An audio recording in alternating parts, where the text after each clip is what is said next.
What is up, people? Hello and welcome back to the channel. Welcome back to the Cup Chasers. That's right. It's another match preview here on the channel, and it's going to be an absolute nervy, tough test at the Emirates Stadium on Wednesday night tomorrow, and it's definitely going to be with everything that's gone before in these last four games, it's been pretty dark over the last couple of days. Of course, last week on the socials, in the whole atmosphere around the league, it's just been pretty tough stuff to handle, of course, and all the noise is there. All of the things that people said and have said about Arsenal is there. It's in the forefront, and we have to nut up or shut up.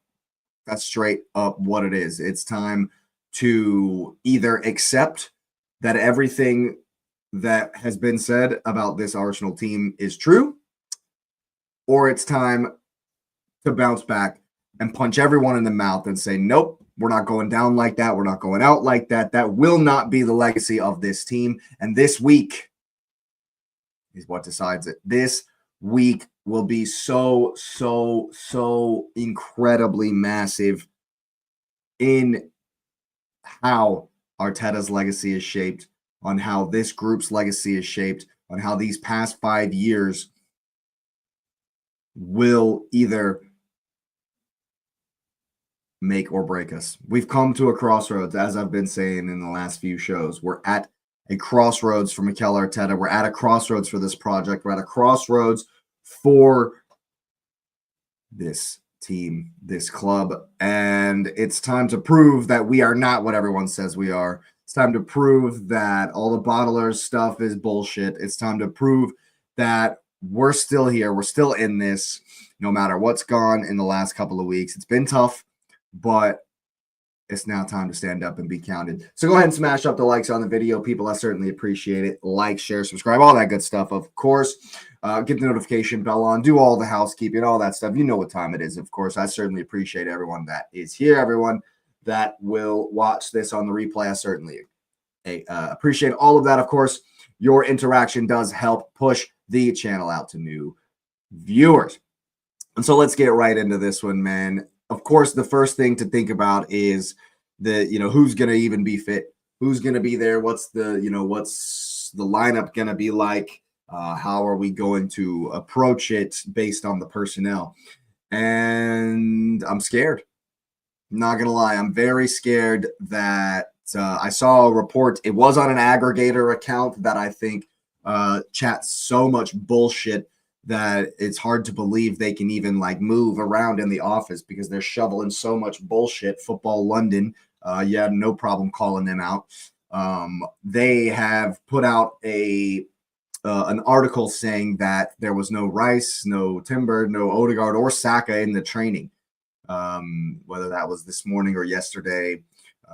And of course that could be bullshit. Who knows? Who knows? The aggregator accounts, I can't really trust that much, but it is in the news. And of course, that's the worry, because if Kai Havertz starts in the 10, it's going to be so bad. This is going to be really nervy, really tough if we don't have Eze or Odegaard to start in the middle of the park. Right out the rip, that's where the game hinges. Right out the rip, that is where we can take confidence into this game, or I'm going to be really nervous and really scared if we don't have Eze or Odegaard in that 10 role.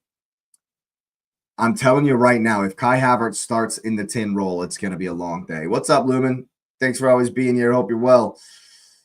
If we have to start Kai Havertz and not Eze and not Odegaard in that 10 role, it's going to be a long night.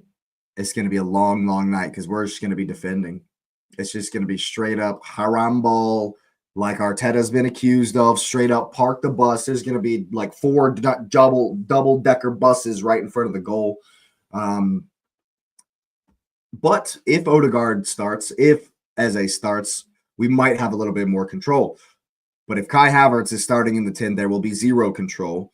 And you know for a fact that Sporting are going to come try and put it on us. They have no other choice. They're not going to be able to sit back. I mean, it might be like a mid-block where, they still kind of are nervous about us on the break. And hopefully that'll give Victor Gyökeres some space in behind. But without a linchpin, without someone to connect defense to attack, which has been the clear issue that we've had. Yeah. That's like when Havertz is in there, it's non-existent because he gets farther up the field than Gyökeres, and there's just a giant gap in between when we're trying to build up with the defense and how we're getting the ball to Gyökeres, to Havertz. And, I think, like I say, I think this is absolutely vital. It's absolutely vital. The mentality is another conversation. We'll get to that in a minute, of course. But I think tactically, this whole game hinges on whether or not we have someone to connect the midfield. Now, maybe, just maybe, and of course, I'm grasping at straws here. I'm grasping at hopium and copium here. Maybe Havertz might just maybe surprise us and be able to do what we need from the number 10 role. Maybe, just maybe. I have about a 4% hope that happens because we have not seen him play well in that position at all, ever, not once, unless you consider a game versus the worst team in the Champions League, a performance that we can set store by, because I don't. Yeah, I'm really, really worried about that. Very, very worried about that. And so I'm really, really hoping that Eze or Odegaard can play in the 10 role. Either one of them, really. Despite the fact that Eze was poor when he came on versus Bournemouth. We desperately, desperately, desperately need Jurrien Timber. We desperately need Saka to be back. All the guys that probably might not be. And so if we are left without Jurrien Timber and Ben White plays, Arteta should be slapped in the face. I'm not sugarcoating that at all. If Ben White starts this game, Arteta should be punched in the throat. Ben White should, if I'm the manager, Ben White doesn't even dress. Christian Mosquera has to start. Mosquera has to start. If Timber is not fit, I might put my fist through a wall if Ben White starts. Like, it's so obvious. It's so utterly obvious. Right in Arteta's face that he's been awful. Literally terrible. Since he got booed for England, he's been shit. Like, absolute and utter dog shit. It's crazy. It's nuts. Bad versus Southampton. Bad versus Sporting the first leg. And then awful, terrible versus Bournemouth. He's got to sit. Mosquera has to play. Have to. Do whatever it takes to get Ben White out of the lineup because he's been absolutely terrible. And for a fact that Araujo, Trincao, and Goncalves and the likes of Luis Suarez, they're licking their chops, man. They're looking at Ben White and they're like, let's absolutely put him to the sword. Just like Bournemouth did. I mean, that's the it's there. The blueprint is there to beat us. Clog up the passing lanes in the build-up, attack Ben White. It's literally that simple. It's literally that simple. Don't allow Raya to play through the first line of press, make Raya hit it long, win second balls, attack Ben White. That's how you beat Arsenal. It's very simple. It's very, very simple.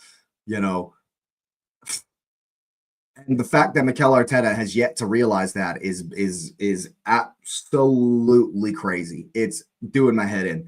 So I need Mosquera to start. on the right-hand side, straight up. If Timber is not fit, I need Mosquera there. It's just simple. Ben White should not see this pitch. Like, if Ben White never plays for Arsenal again, I'll be happy. He has been an absolute liability, the very definition of liability at the right back spot. And I got nothing against the guy. I got nothing against the guy at all. I like Ben White. I think he's been a great servant for the club. He's just shit right now. He's just absolute dog shit right now, and we can't afford that. We cannot afford that at all. So yeah, and if Calafiore's not fit, it's got to be Nkapie. I can't have Miles Lewis-Skelly and Ben White in a game of this magnitude. I can't do it. We can't have that.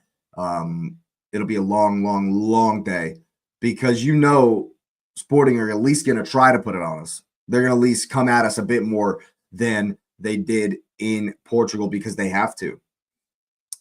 And honestly, what I want to see, and again, it hinges on if Odegaard or Eze are in the game. If they are, I won't mind seeing the same game we saw. I don't mind seeing the exact same thing we saw in Portugal. If we have someone to control the game. If we have someone in there who can control the tempo and play through the lines, be the one that comes back to receive the ball from the goalkeeper when they are clogging passing lanes, when they are man-marking Declan Rice, Martin Zubamendi. Come get the ball, control the tempo. And for F's sake, when we beat the first line of the press, please, God, get your head from outside of your asshole and find a good pass going forward. Kai Havertz was shocking versus Bournemouth. Like neg 4 is your player rating. Absolutely shocking. And so I do not want to see us break the press and then slow the ball down. I might scream if I see that. The Kai Havertz ball that he tried to play to Martinelli when he had acres of space in the middle of the park was pathetic. And that's being nice. We have to find the quality in the transition. We have to find the speed in the transition. I don't want to see constantly stopping up the play when there's space just to let them get set. I don't want to see that. It blows my mind that Arteta's philosophy isn't smash them 3-0 in the first half and then we can worry about Sunday. Instead, it's let's scrape through this because we defend well. Guess what we're not doing right now? Guess what we haven't been doing right now? Defending. We have not defended well. It was an effing shambles versus Bournemouth. A plane wreck of a train crash of a horror show on both goals.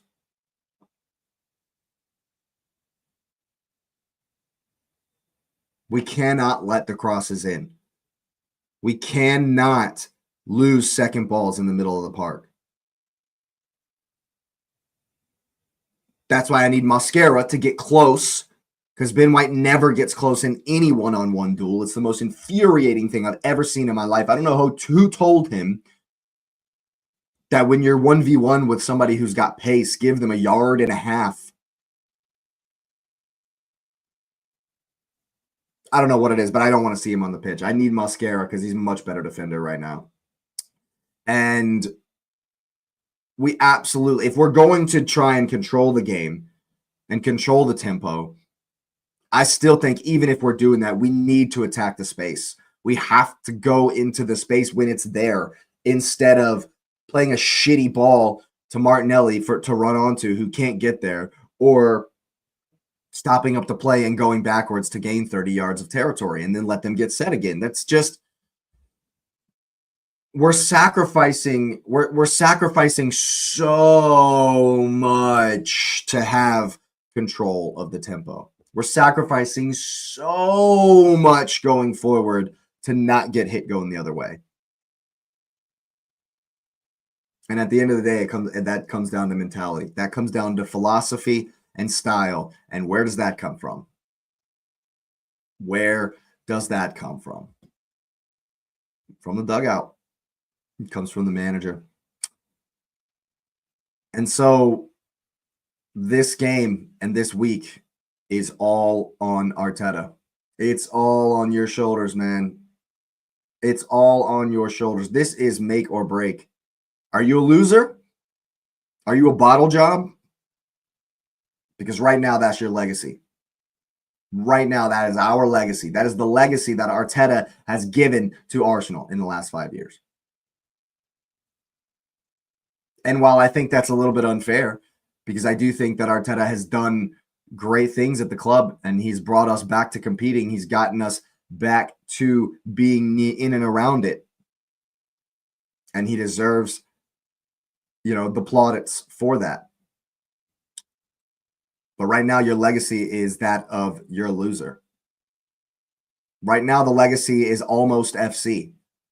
Right now, the legacy is bridesmaids, never a bride. That's where we sit. That's what people think of Arteta. That's what the game will think of Mikel Arteta. Because in the end, when you are, looking at legacies, when you're looking at what makes a manager and what, he will be remembered for, Pep Guardiola is not going to be remembered for leaning back in his chair and scratching his head. He's not going to be remembered for falling on the ground when Ortega stops Youngmin's son. No, he's going to be remembered for the countless fucking trophies he has. He's going to be remembered as a serial champion. What are you going to be remembered by, Arteta? What are you going to be remembered for? That's what you're staring down this week. That is what you are staring down right now. And so Arteta's going to have to bring he's going to have to bring everything he's got for the next two games. And I think tomorrow night is so incredibly massive. I honestly think if we go out of the Champions League, City will smoke us. If we go out of Champions League, we might hold 4 at the Etihad. Going through is so unbelievably important. And I think in addition to that, I think the performance is important as well. Normally in a game like this, I would say F it. Whatever you got to do, get it over the line. Just get it over the line. Normally that's where I want to be. And yes, of course, I still have that sentiment. Please, God, get it over the line. But if we look the same, if the performance is the same, and we manage to scrape a drab 0-0 and go through, the feeling won't change. The momentum won't be there. There won't be any kind of a good feeling of positivity if we don't actually play well. Normally, I would say that the performance doesn't matter, but we are in such a shithole morale-wise. The form is in the dumps. Our minds are in the dumps. Our hearts are in the dumps.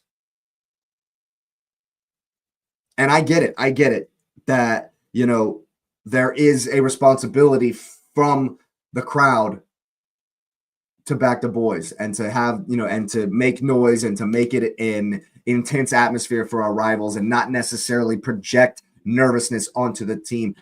I think it's the other way around. Something's got to give, man. At some point, the performances on the pitch need to give us the belief. The response from the players needs to be reflected in the stands. Not they feed off what the fans think. Because we know where the fans are. We are undeniably, inescapably desperate. That's where we are. That's the feeling that's going to be at the Emirates. Desperation. Agony of 23 years. 22 years. That's where the fans are. That's why there's nervousness in the Emirates. 22 years. That's why there's nervousness there. And you're not just going to stop that by saying, bring your lunch, bring your dinner. You're not just going to change that because Martin Odegaard gives some rousing, post before the game, some great captain's letter before the game, and then doesn't even dress for the fucking team. You're not going to do it that way. You're not going to change the energy in the stadium by begging us in the pre-match conference. That's not how it's going to go, man. Show us on the field that you are ruthless killers. Show us on the field that you know what this means. Show us on the field with your performances, with your energy, with your passion, that you understand the fans and where we're coming from. Because we haven't seen that. We didn't see that versus Southampton. We didn't see that versus Bournemouth. Show us. Oh, we definitely didn't see it against Man City. Show the fans that you understand their desperation and that you're here to lift us up. And then the stadium will be buzzing. The stadium will be crazy. The stadium will be absolutely on fire. But you can't expect the fans to do that for you when you're not doing that for us. You cannot expect the fans, Mikel Arteta. I'm talking right to you. You can't expect the fans to get up and bring their lunch and bring their dinner and support and scream for the whole 90 minutes unless you show us that you deserve that shit. You show us the confidence of winners, the confidence of champions. I've said it all season. Mikel Arteta, you have to figure out. Mikel Arteta, you have to figure out how to embody a champion and a winner before you get it over the line, not after. Not after. You have to go into that locker room and instead of saying, we should do this, we want to try to do this tonight, go in there and say, we are going to do this. We are going to smash them. We are going to win. That's what we need. Confidence. You have to exude an absolute coolness and calmness of champions, knowing that we're going to go out there and we're going to win. Don't give me this. We got to do this. We got to protect this. We got to make sure we don't let them do this. Don't give me any of that shit. You need to be in that locker room saying, we are going to do this. We are going to exert our will on this game. We're going to make them work. We're going to make them run. We are going to control this. We are going to dominate this. We are going to win. That's the mentality I need. Not this scared pussy shit where we're afraid to get hit on the break. I'm telling you right now, if Arteta continues to be afraid, if he continues to play scared, if he continues to go out there and tell them not to concede, it's going to be dark. The rest of the season is going to be dark, darkness. I'm telling you right now, the only way to win is to be fearless. If you're afraid to die, how can you ever live? If you're afraid to lose, you will never, ever be a champion. So Mikel Arteta, you have to figure it out. You have to find the switch in your own mind, in your brain, that says you are a champion, that says you can get it over the line. Fuck the noise. Don't worry about any of the socials. Forget the rivals. Forget the banter. Forget the homie drinking bottles at the Chelsea game. Forget all that. You have to find a way, Mikel Arteta, in your mind to exude a champion's mentality, a winner's mentality, and only then will it reflect in the team. It's all on Mikel. It's all on Mikel. Don't give me this I believe shit. I believe in you guys. This elementary school participation trophy bullshit. You need to go in there and tell them that you know they are going to win. You know they are going to do the things that we're good at and that they are going to perform. It has to come from the top. It absolutely has to come from the top. It doesn't come from the fans to the players to the manager. It's the other way around. What's up, Stockholm Gunner? Thanks for being here, man. I think the boys have lost their mojo, but we must perform on Wednesday and then on the weekend. I absolutely agree, Stockholm. We need a performance on Wednesday night. We definitely need a performance on Wednesday night, because if we are lackluster and scrape through, the mentality won't change. The mood around the even going through, even the positivity of making the semifinal will not boost us without actually performing. So if it's skin of our teeth, Raya made 14 incredible saves, it's gonna the mood going into the weekend will not be any different. We actually need a performance. And it starts with Mikel Arteta. He has to exude a fearless winning mentality. We cannot be afraid anymore. The time for fear is done. The time for fear is over. It's time to nut up or shut up. Are you a bottler? Are you a fucking loser? Or are you a champion? It's time. It's simply time. There's no more time left for you to mold your legacy. You have to destroy the loser negativity mentality. You have to destroy that narrative. And the only way to do that is to know you're going to win, is to know that they're going to do well. Go into that locker room and show no hesitation, no fear. Tell them that they're going to win the game. They're going to smash them. They're going to beat them because they are a better team. We play better. All the things we do are better than them, and there's no excuse. What's up, Arun? Thanks for being here, man. That's the kind of mentality I need from Mikel Arteta, because that's what it comes down to, man. It's do or die. It's do or die. If we don't get a performance in this game, I'm terrified of the weekend. But that's what's so crazy, is because I know for a fact we could beat Sporting 4-0. We have it in us to massacre them. And then we have it in us to go and beat City at the weekend. It's in us. The potential is there. This team is good enough. This team is strong enough. Is Mikel Arteta? Is the manager?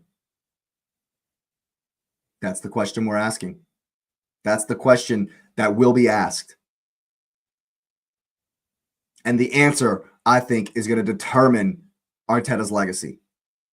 You got 6 games,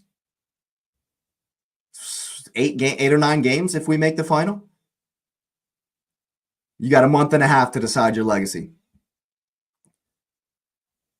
Beat Man City. I'll go out of the Champions League tonight if you give me 3 points at the Etihad tomorrow night. 100%. I've said it all season long. Arun. Give me the league. I've said it all season long. I'm begging for the Premier League, because I fully believe 150 million% that if this team wins the Premier League and tastes what it means to be a champion and gets that feeling of being a champion, then we'll go on to win more next season. We will go on to win more trophies with this management, with these players. I agree with this right here. I agree with this. If we go out tonight, I think it's so damaging. I think it's so crazy damaging, and we'll probably get smashed at the weekend. I agree with this 100%, Stockholm. But like I said to Arun, if I had to choose one or the other, give me the league. Give me the league. If I had to choose, it hurts to say that. What's up, Angel? We'll just call Angel. You're the best. That's all I can say. Nobody's like you. Thank you. I hope it works. Hey, I appreciate that. I've been trying to tell people, man. I've been trying to tell everyone, and I certainly appreciate it. Big up. Yeah, man. Now, as far as how I think the game is going to go, a long time ago, I've decided, I've come to the realization that, this team is never going to play like I want it to play. Arteta doesn't play like I want to see. I don't think he plays like anybody really wants to see it. But none of that matters if you win. It doesn't matter to me how we win. It matters that we win. And so, with that in mind, what I want from tomorrow night and what I expect from tomorrow night are far different, vastly different, in my opinion. I expect a stinker. I expect us to be nervous.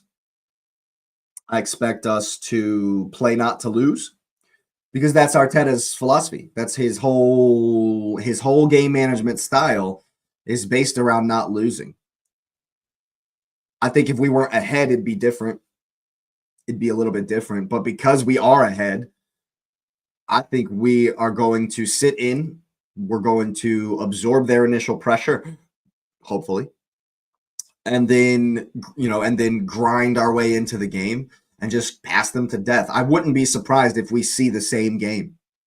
If we see the exact same slow, methodical, not really trying risky passes, slowly gaining the territory. I won't be surprised if we see that at all. Not even a little bit will I be surprised by that. Because that's what Arteta does. He's scared.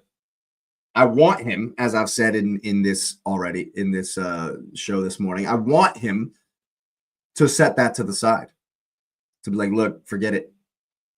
No more being scared. I've been calling for the damn the torpedoes for like a month and a half. But we haven't seen it. So yeah, I definitely expect that initially there'll be some initial pressure. Hjulmand will be in the middle of the park for Sporting. He was suspended last time, so he'll be back. He's kind of their engine. He's kind of their Declan Rice or Zubamendi as far as where he fits in their team. He's kind of, their midfield engine that wins second balls and battles. So it'll be a different test than we saw last week for Rice and Zubamendi. And honestly, there's a shout for Norgard to start over Zubamendi, to be honest with you. I doubt we'll see that because we haven't really seen the double pivot of Norgard and Rice like all season.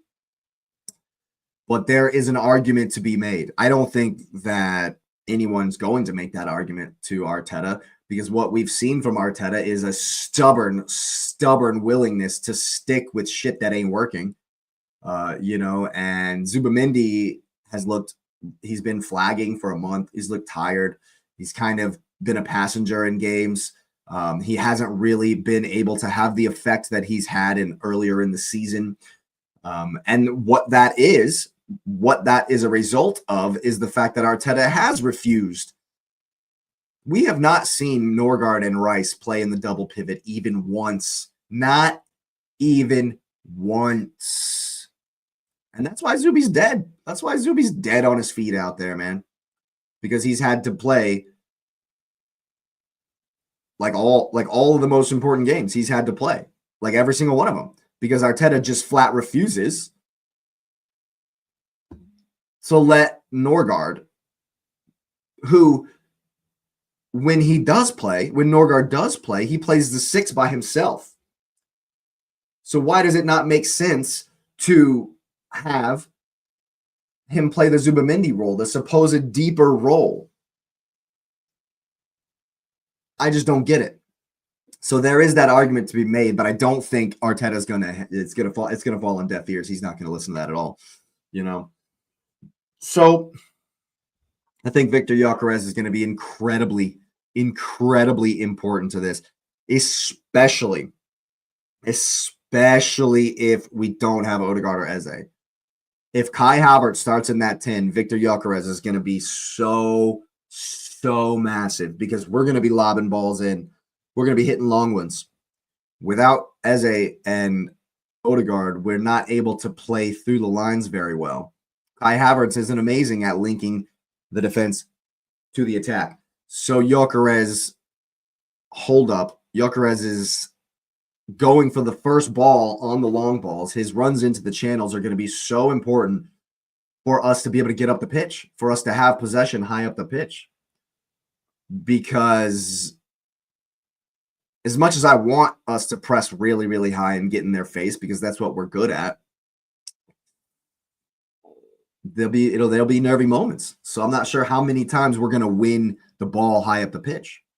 And if we do, we don't really go at the goal quickly, which is what I've been calling for in every match preview since Leverkusen. Since before that, I've been calling for speed in the transition. Don't let them get set. So I think Gyökeres's role in this game is going to be absolutely massive, leading the press, trying to create 50-50 situations where they've hit it long in the midfield and we're trying to win the second ball. And then speed in the counter, speed in the transition, 1-2 touch stuff. Don't let them get set. Draw the man, beat him, and there's open space. Like, I understand that if we do, I'm going to say the same thing again. If we do let them get set, which is what I expect, if we don't attack their outside backs, what are we even doing? What is the whole point of letting them get set in their defensive structure if we're just going to play right into their hands, back and forth, side to side, go back? Like, the whole point of our build-up play is to get them out of position.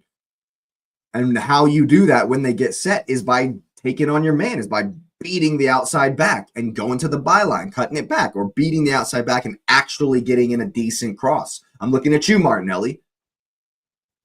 You don't ever beat your man. You hardly ever beat your man. You hardly ever go past him because your whole game is kick the ball past him and run. There's no like Brazilian flair that we should expect. But the crossing was woeful from Martinelli in the Bournemouth game. So personally, I would start Trossard on the left. I guess. I don't know.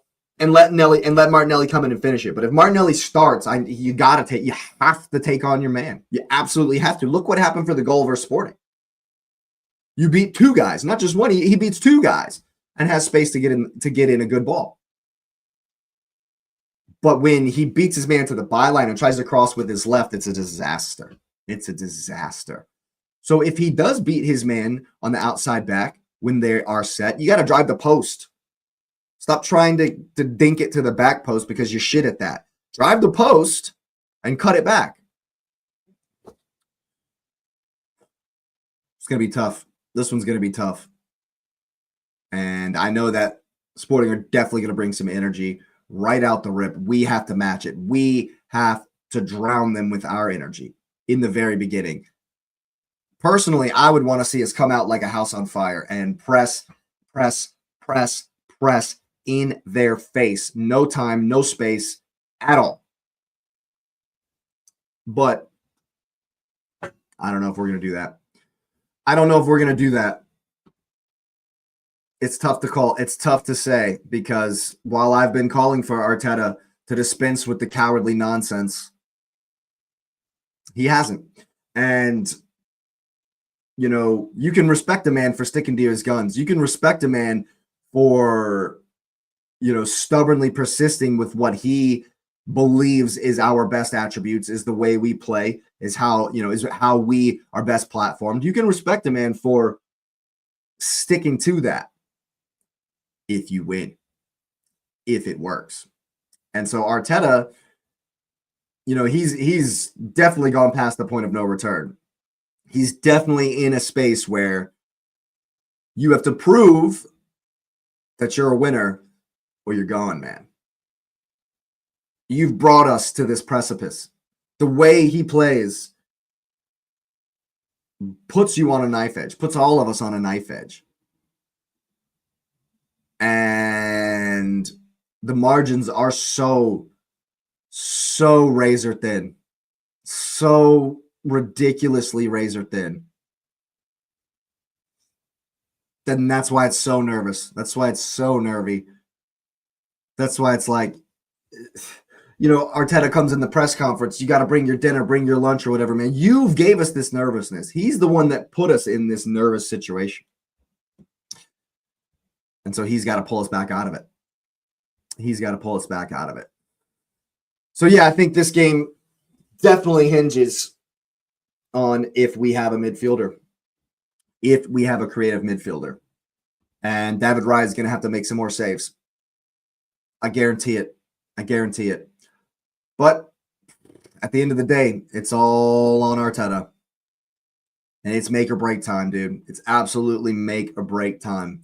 You know, like I said in the beginning, it's time to nut up or shut up.